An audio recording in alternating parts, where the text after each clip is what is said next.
My name is Lauren, and today I'm going to read you a short Halloween story. The name of this story is called Haunted, and it is written by Harris Tobias. I hope you like the little display, and I hope that you enjoy this video.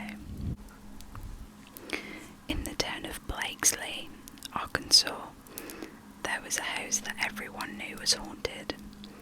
It was an old, neglected house on a side street in the oldest part of town.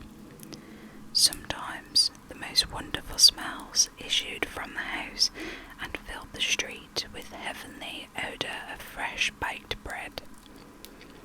Whenever that happened, people would say that the old house must have been a bakery, or at the very least, the former home of a fabulous baker.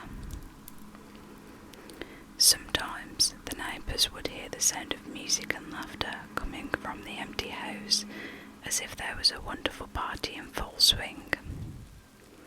Whenever that happened, the neighbours would look at each other and say, "It sounds like a nice party, I wish I was invited." Whatever ghosts haunted the old house, they were benign and friendly ghosts. But even the friendliest spirits are scary, and no one ever actually went inside the house, with the possible exception of a young boy being dared by his playmates. No one ever even stepped foot on the front porch. One day, a man moved into town from a distant city.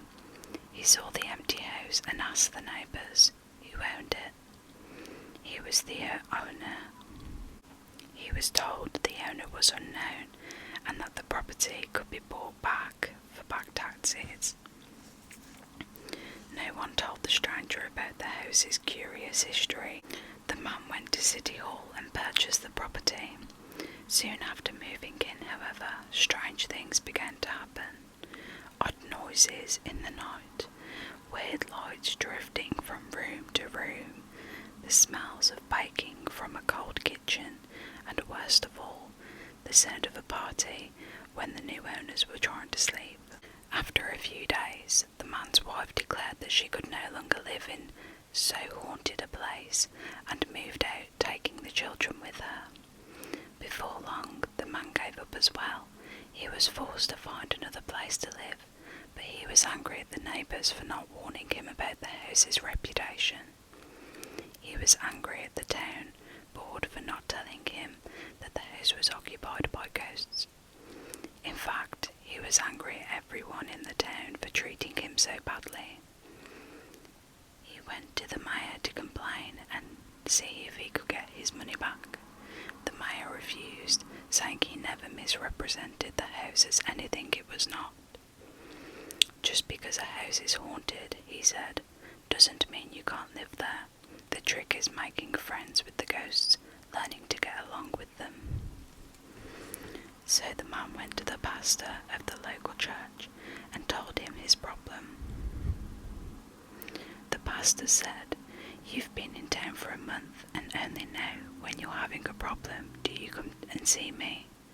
Well, sit down and tell me what's on your mind." So the man sat and told the pastor about the haunted house he'd bought. Now the pastor in this village was considered a wise man, set in his ways, conservative in his manner and beliefs. He wasn't open to new ideas, but reluctantly he agreed to visit the house and see exactly what the man was talking about. The pastor accompanied the man to the house. As they approached the block the house was on, the pastor smelled a delicious smell. "What's that wonderful smell?" he asked. "It's the ghosts baking bread," the man replied. When they got closer, the pastor stopped to listen. He turned to the man and inquired, "I hear music. Is someone having a party?"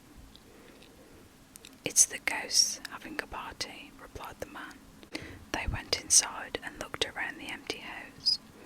The pastor sat at a table, while the man looked for something to serve his guest. He found an old bottle of whiskey and poured a glass for the pastor for himself. They toasted each other's health and drank. "So you moved from Little Rock to Blakesley," said the pastor. "My parents live in Little Rock. I know the town well."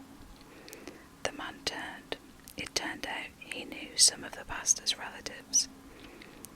They talked and joked about the things they had in common and felt a friendship growing.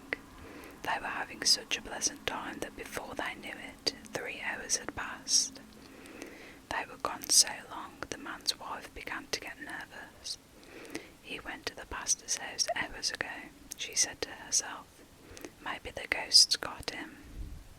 So she picked herself up and went to the pastor's house and introduced herself to the pastor's wife. Together they pulled their misgivings about ghosts and their worries about their husbands and went to the haunted house together. They peeked in the windows and saw the 2 men sitting at a table drinking, laughing and having a good time. The wives joined their husband and found that they had much to talk about. The laughing and talking attracted the neighbours, who stopped by and introduced themselves. Pretty soon the kitchen was filled with the smell of cooking. A neighbour brought his fiddle and another brought his guitar, and just like that there was a party. The old house filled with real smells and real laughter. It was alive again, and that, of course, was what it wanted all along. From that day to this, the old house came alive again, and its ghosts were laid to rest, never to be seen or heard of again. The end. I hope you enjoyed that short reading of a short Halloween story. I will link down below the credit for this story. And yes, I hope you enjoyed. If you have any suggestions for future videos, please leave them